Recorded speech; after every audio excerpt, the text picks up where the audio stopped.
Hi friends, I am Suchitra Kalyan Mohanty, working in New Indian Express, New Delhi, and I cover Supreme Court.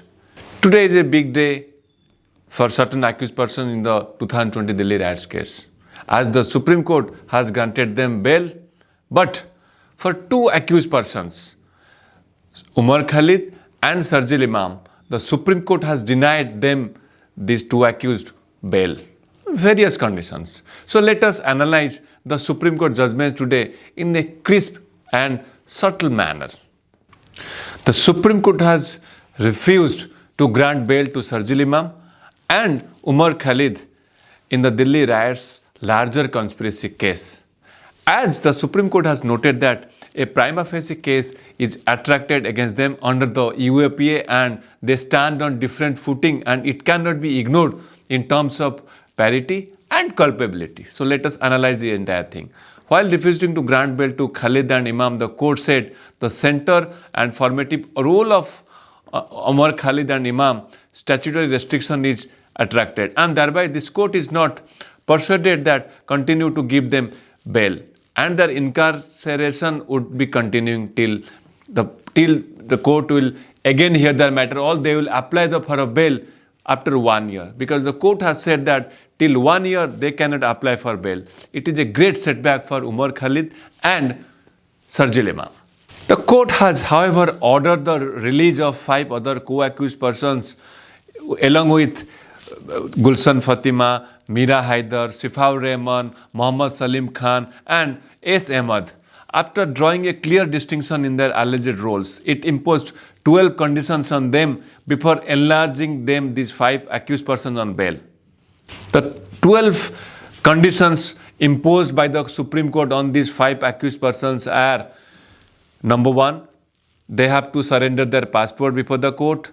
Number 2, they have to furnish a bail bond of 2 lakh rupees and 2 surety of the same amount to the court.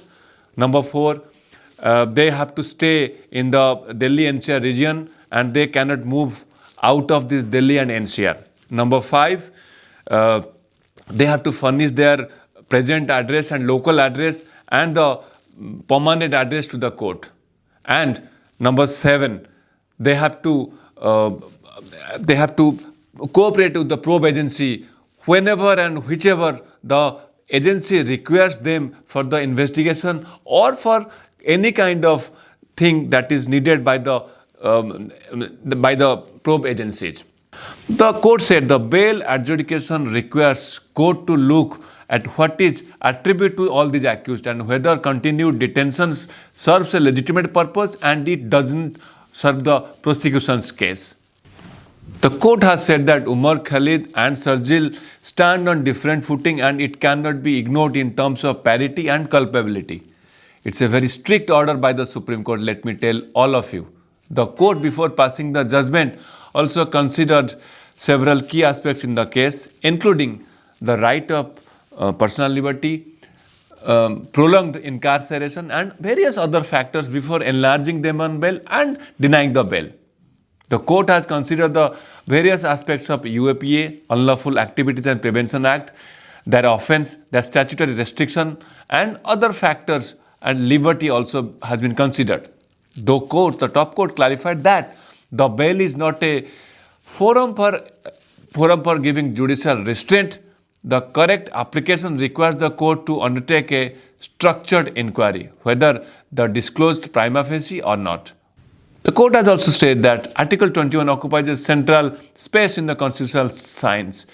Pre-trial incarceration cannot be assumed to have the character of punishment. The deprivation of liberty will not be arbitrary. The UAPA as a special statute is a legislative judgment and the conditions on which the bail granted is the pre-trial stage. The court has said in the verdict today, all the accused persons have been under custody since last 5 years or so, in which they are facing serious allegations of UAPA activities and other charges, including waging war against the country.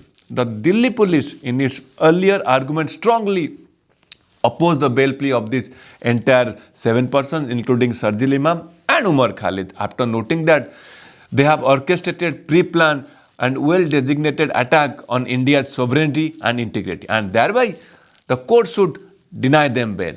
The ASG Raju, now he is a retired ASG because he has resigned from his post after concluding the arguments in the case on December 10.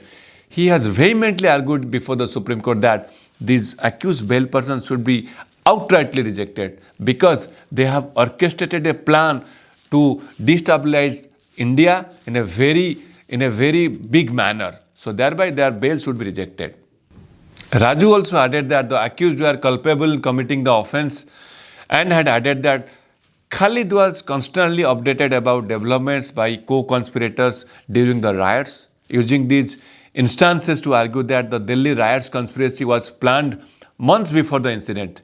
Moreover, he refuted the arguments about Khalid's absence from specific locations, stating that the call detail records placed him at key sites.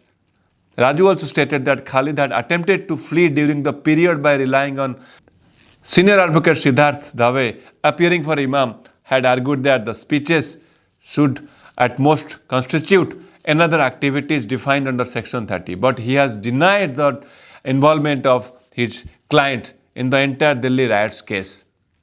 He claimed innocence in the case and thereby he has sought bail on the ground that he is not involved in any kind of offences in the case.